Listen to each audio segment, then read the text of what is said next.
Assalamu алейкум. Biz деген азыр турган жерибиз Чүй обласы, Чүй району, Садовой айылында турабыз да.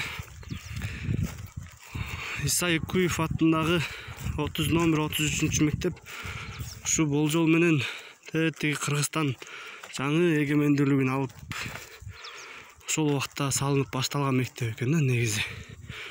Бирок ошол мектеп ошондон ушул убакка чейин ушул Иса Экуев атындагы номер 30 орто мектеби толугу менен аягына чейин бүтпөй келет да дагы деле. Анан биз ушул мектеп тууралуу бир аз видео тартып кайрылуу жөнөтөлү дедик да. Эмне себептен ушул мектеп кайсыл бир кырдаалдар үчүнбү же кандай? Эмне себептен ушул мектеп аягына чыгарылбай жатат, ошол тууралуу биз видео тартып атабыз. 97-жылдары болжол менен экинчи этажы гана балдар окууга берилген. 3-этаж ошол 97-жылдардан бери эч кандай нерсе жасалбай, эч нерсе кылынбай, балдар биринчи, экинчи кабатында гана окуп келишет.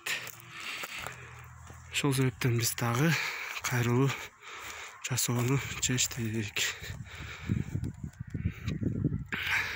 Өзүңүздөр көргөндөй мектеп чындыгында аягына чыкпай токтоп калган. Биягында кандайдыр бир дагы зданиялар бар. Мектептин туура арт жагында дагы ушундай бир бүтпөй калган, тоюлугу менен аягына чыкпай калган имараттар турат. Уже мектеп салынып бүтө электе эле мынтип ар тараптарынан тешиктер пайда болуп, кирпичтер уже өз курамынан чыга баштаган. Ушуну биз тартууну чечтик да. Мектептин арт жагы эч кандай кароосуз калган да.